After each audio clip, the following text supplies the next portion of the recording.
Like Lisa. Yeah, that worked. Awesome. There you go.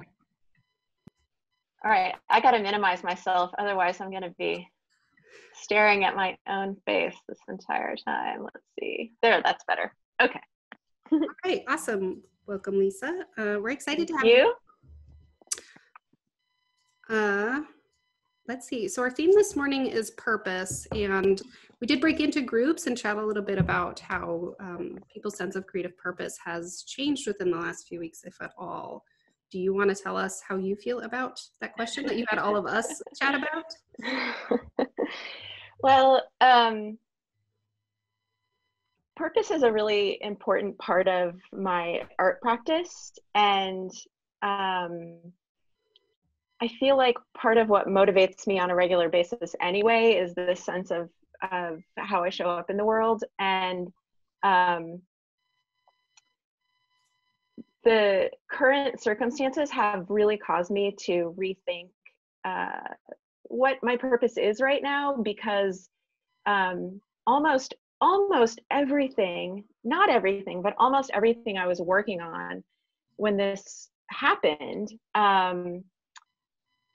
went to the wayside, was either postponed or canceled or sort of upended in some way. So I went through this period of enormous grief. I realize that now. I didn't realize it at the time.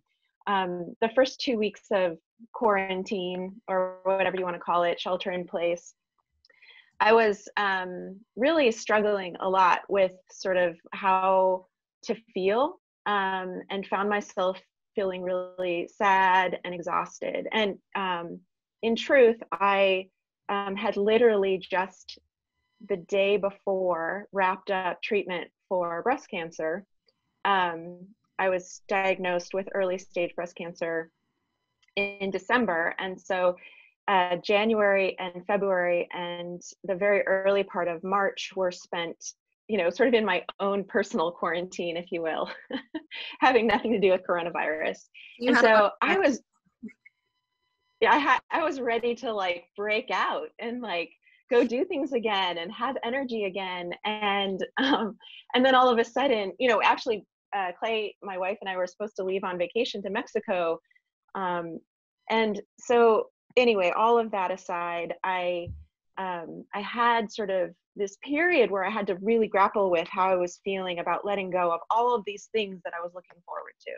And I'm a person who really lives my life with a sense of purpose. I'm going to do this, I'm going to put this out into the world, and I'm going to work towards this, and I'm going to go do this. And I think Clay mentioned, you mentioned my cycling challenge already, but you know, that was like this thing that I was going to go do. And so I had to let go of either sort of changing my expectations slightly, and in some cases really profoundly, for what I was going to be working on and what I was going to be working toward. Clients were emailing me, my publisher emailed me and said, oh, this book that was supposed to come out this fall, it's now not going to come out until next year. This brand collaboration that we were going to launch in June is now not going to come out until February. And I understood why all this was happening, but it was incredibly hard to absorb all of this change happening at one time. So for about 2 weeks, I just sort of sat in this place of being really sad and grieving, for, not just for myself, but for everyone who was going through what I was going through, because I understood pretty quickly I wasn't alone. And then I sort of rallied myself and decided that I had to sort of think of a new purpose. I had to pivot. I had to think about, okay, all of these things that I was working toward that are now sidelined, what can I do instead? And how can I give myself permission to not be as prolific or as, you know, inspired as I normally am? Because that was another thing I recognized pretty quickly. And I wrote about that this morning on Instagram, this idea that stress can really zap our creativity. And we are in a time of unprecedented stress, not just each of us personally, but collectively. And that stress can, there's a direct correlation, the research shows this too, between stress and creativity, and our inability to be creative or innovative when we're stressed. So so it was sort of like changing my expectations and pivoting my work. And so I can give you an example. Yes, please. I have a show that's opening here in Portland on June 6th, that Stephanie Chaffetz Projects, which is a gallery I've been working with for several years now. And I was so excited about this show because I have spent most of the last 2 years just working on commercial work and books. And I was gonna January 1st start working on this show and prepare all of this personal work, paintings and ceramics, and I'm even sewing a couple of quilts for the show. And I was so excited about this show. And so when I realized that it's possible I might not have an art opening that all my friends and fans can come to, that I might not even have a show, like I just didn't know how this was going to look. And so I quickly realized I had to make a choice. Do I talk to Stephanie and cancel my show? Or do I figure out, okay, this is the new reality. How do I prepare a show for, and how do we sort of like share that experience with people in a different way than we might have if people could come to the gallery? And what's interesting is most of the sale of my work and the viewing of my work comes from people all over the world because I have a pretty big online presence. And so this is something I probably should have done anyway, but Stephanie and I started talking about, okay, how can we videotape the show? My wife works for a VR company called The Wild here in Portland. And she was like, let's build a mock-up of the gallery in VR. And you can hang your show in virtual reality first, and then we'll go, so that you can do some of the work outside of the gallery, you can plan it ahead. And, and Stephanie and I are thinking about other ways that we can sort of share the work from the show, not just with people all over the world, but people in Portland. So I decided to still have the show. I had to think differently about the work that I was going to make because right now I feel a little wary about going to my studio because I share the building with several other people. I'm starting to go back now more with caution, but for a while I didn't want to go there at all. And I don't have room at home to make giant paintings like I would normally make. So I had to change, the size of the work I was making and think differently about the work in general that I was going to hang. So the show's still happening. Who knows whether or not people will be able to come to an opening. Maybe we'll have several openings and we'll limit the number of people, but there'll definitely be more online ways for people to view the work now. And so what that brought up for me was this sense of purpose, like, okay, I found something to work toward that feels exciting to me. And I'm working in with this constraint of like how we're kind of existing right now in the world. And I felt like I wanted to support my gallery by not canceling my show. She relies on the income from the sale of my work just as much as I do. And I also felt like it's important to continue for those of us who can to put work out into the world right now, because people are sort of grasping for any sense of, hope and positivity.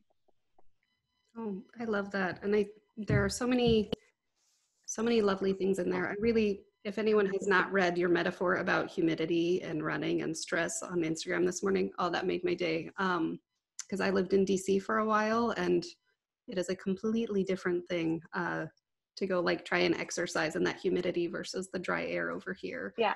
It will just. Yeah. And what Caitlin's referring to is this analogy I made between, everybody can go to my Instagram and read the post, but basically like I was suggesting that I told a story about how 5 years ago I went to upstate New York for an artist residency, and I had been running that summer in Portland all summer, and I had gotten up to a significant number of miles per week, and feeling really strong. And I go to upstate New York where it's like 75 degrees at 8 o'clock in the morning and, incredibly humid. And I go not knowing that that humidity had any bearing on running at all, because I had never lived in a humid place, unlike you, Caitlin. And I go out for this run and I can barely get 2 miles without feeling like I'm going to die, basically. And so I just think that's such a great analogy, like that running in humidity, you know, that creating in times of stress is like running in humidity. You can do it. It just requires a lot more effort. And, you know, stress zaps our energy in the way that humidity zaps our energy. And it's important to remember that and to grant yourself some permission to go slower, to sort of walk through this. Or if you don't feel like being creative, you know, there's certainly things you can do to, I think, to sort of like structure creativity in your life during times of stress. But there's a certain amount of permission we all have to grant ourselves to slow down or not to do what we would normally do, because we just can't.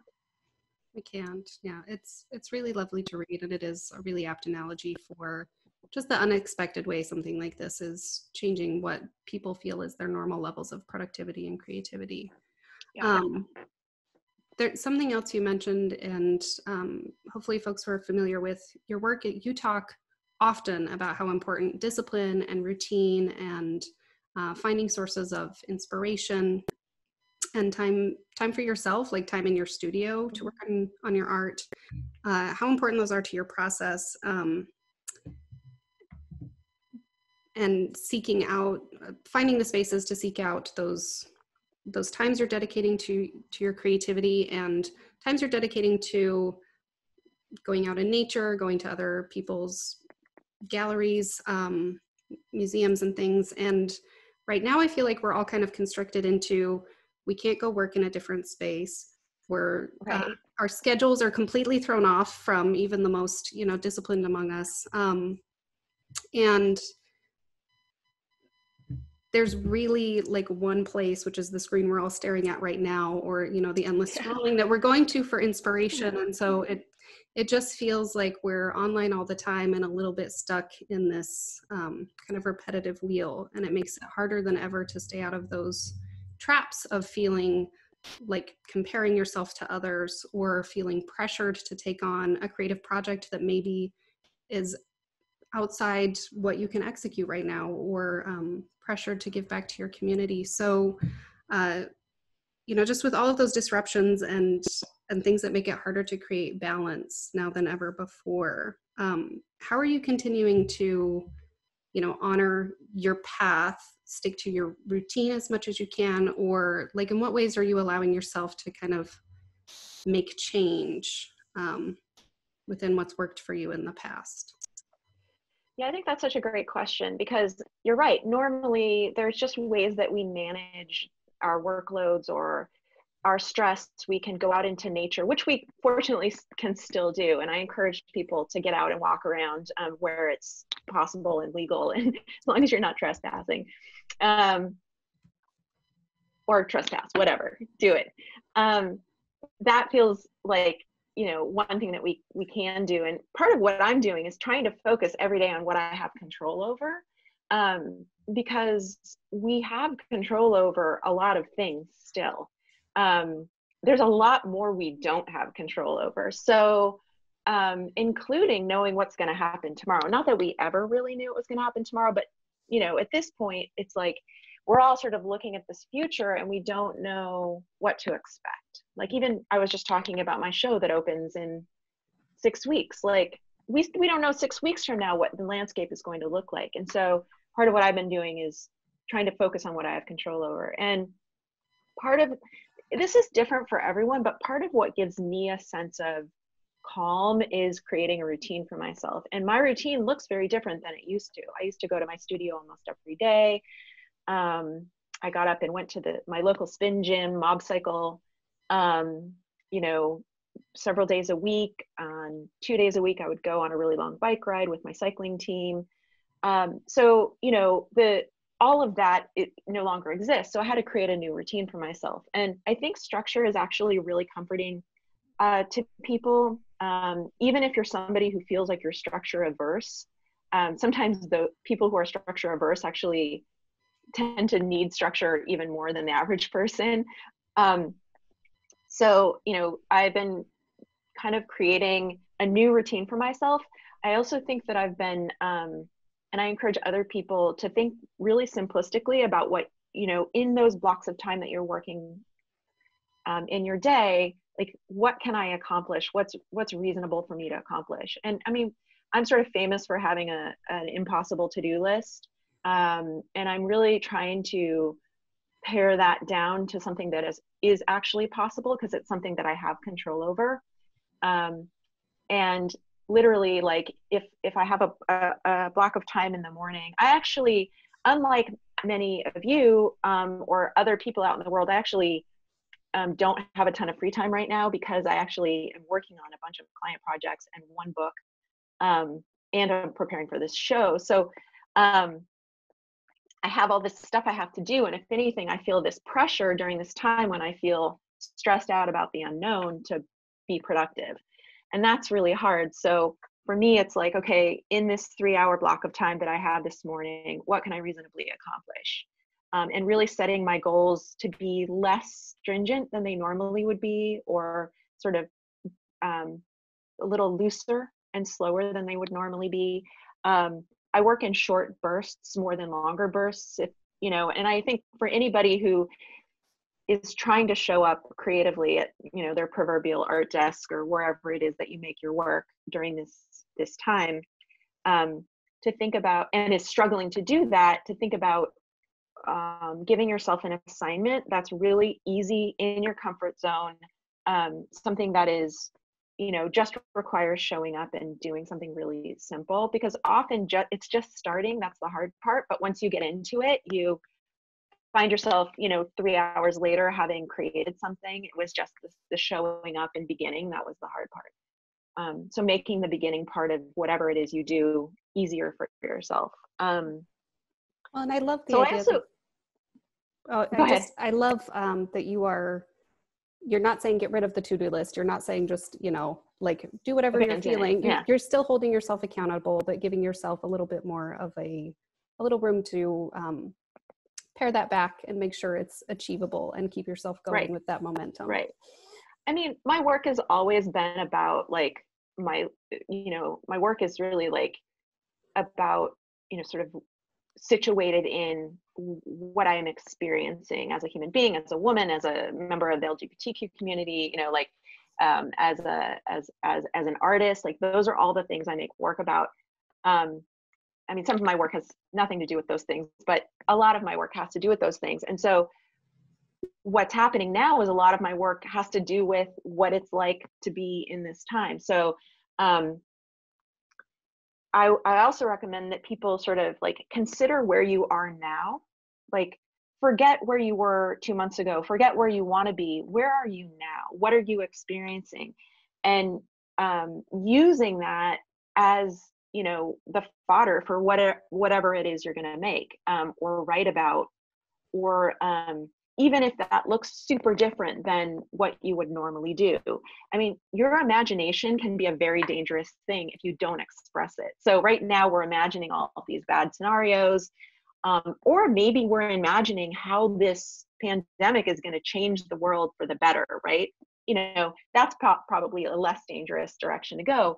But one of the ways that you can deal with your imagination causing you anxiety is to express it, to write it down, to make art about it, to talk about it openly, because anything that isn't expressed is going to, like, fester inside of you. And so I've also been trying to, when I have anxiety about something related to what's happening in the world right now, I'm writing about it and I'm making art about it. And I started this early on.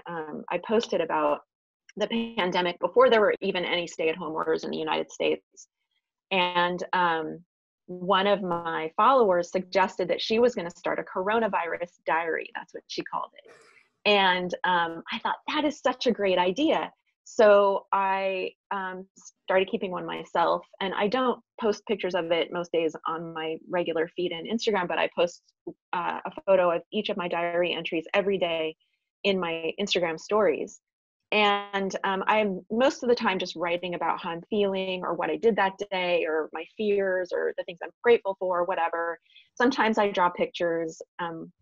Twice now I haven't had anything to say, and I've drawn pictures of flowers one day and cats another. And then some days I just say, I don't have anything to say today. Yesterday's entry was literally hard pass. Like, I wasn't into it. Yeah. And And that's the thing, is like, even those days when you feel like you can't even write in your diary, that's nothing to be ashamed of. Like, that's part of your creative experience. Like, every block we have, every hard day, that's part of your story. That's part of what you're experiencing now, and that will come through in your work at some point, even if it isn't literally about that. Like, part of being a creative person is, like, part of the beauty of being a creative person is that, like, we have this outlet for so much of what's going on inside of us. And so, yes, it's harder now, but for so many of us, art is also survival. It's sort of how we deal with and grapple with, like, all of the stuff that happens in the world. And I don't just mean a global pandemic. I mean all of the stuff that gives us enormous angst. Yeah, well, that's I think a great point to bring up something that I think is a pressure that a lot of folks are feeling, because there's a difference between doing something like, you know, a coronavirus diary, or continuing to work on things in your personal practice, or, you know, like the paintings you're working on for your upcoming gallery show. There's a difference between those things, and there's this new weird pressure being put on creatives to, like, pick up a passion project and use all of this, you know, time, allegedly unstructured time you have to produce something or learn something new, or just to do something that maybe you wouldn't otherwise have done. So I'd love to hear your thoughts on kind of where this pressure comes from, why is it falling so much on the creative sphere, and the difference between what you're talking about, which is very, you know, organic and internal creative work, and those external pushes for things you're publishing or sharing. Yeah, it's such a great question. So there, one of my Instagram followers commented this morning.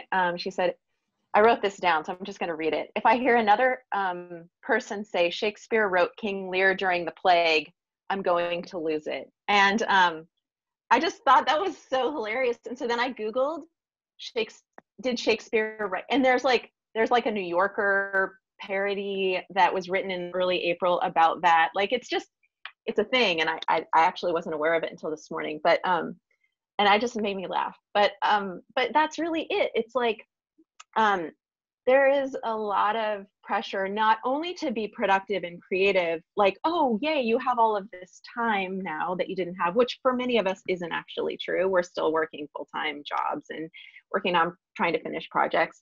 But for many people, it is true, right? And then for a lot of people, they're just trying to, like, raise their children at home. You know, that's a whole other thing that I don't personally have experience with, but many of my friends are dealing with right now. And that is, talk about stressful. And then there's the pressure to do that stuff for other people, right? And so that was actually part of what I was experiencing in that first 2 weeks of quarantine, when I was really not in a good place, was like pressure I felt both from others and that I put on myself to not only be productive and make work, but to provide services and make other people feel better. You should make a coloring book page, Lisa. You should record a class. You should do this. You should do that. And I was also telling myself those things, right? And some of those things ended up happening. And I was really lucky because Adobe reached out to me and was like, do you want to make a coloring book page? And we'll host it and release it. And do you want to record a art class for kids? We'll host it and release it. Like, so I got to, like, do those things where I was contributing. And that did kind of like was a salve for me in terms of, like, making me feel a little bit better, because I think for a lot of us, there's also this, like, how are you going to give back, right? Not just what are you going to do, but this pressure to, like, contribute to making masks and doing things for kids and donating money. And it's all very overwhelming. And I love that people are excited about making things and doing things for other people, but it also can be an enormous sense of pressure and stress. And so that was, both of those things were really, really hard. And I think that the pressure to be creative comes from, I think, this sense that that this misunderstanding that somehow, and I think we all realize this in a way, right? Like, there's all these projects that many of us have been thinking about for years. Like if I only had some time off, if I only had a sabbatical, if I only had time, I would do this, I would explore this. And then this time came for many people, and they had no desire or resources or energy to do that thing. And that's partly because what we were talking about earlier is that stress is literally decreases our ability to stay open and to express creativity, which is why it's really important in regular everyday life to try to relax as much as you can and counter your work with stuff that, you know, helps you release stress, because it's going to help your creativity in the long run, right? So so I think it's like this pressure that we all put on ourselves to do the thing that we've been dreaming about for all this time. That same residency that I went to in upstate New York 5 years ago was on the heels of, or in the middle of, a really crazy period of time for me. I was working on like 3 books at once and a bunch of client work, and I was put all of that aside to go on this residency. And I got there thinking, I'm going to be so productive making personal work. There was a show that was going to happen at the end of the residency, and I had 3 weeks to make as much work as I could. And I was so excited about it. And I got there and I literally had so much anxiety that I spent the first week just forcing myself to be creative. And this period of time feels similar, like for a lot of people, I think, like you think, oh, I'm going to have time and therefore I'm going to make. And yet we feel so paralyzed sometimes. And that's just because stress is, and grief and all of the things that we're dealing with, and loss of time and pay and all those things take such a toll. And that's why, you know, I often say, like, you know, it's important to sort of grant yourself some grace in this situation. Like, we all have to give each other and ourselves permission to not do what we had always imagined. This is not the ideal time necessarily. I think for some people, this is for some people in certain circumstances, this is going to be the most productive time in their life, or they're going to get in the best shape of their lives, right? Some people started like exercising, you know, good for those people. But for the vast majority of people, that's actually what most people are experiencing is the opposite of that. And that's just a universal thing. It's okay. And to not compare yourself to other people in terms of what other people's productivity or creativity is, because we're just in a time that no living person practically has experienced in the way that we're experiencing it. I mean, other horrible traumatic things have happened in the world, but nothing that every single person on the planet is experiencing at the same time.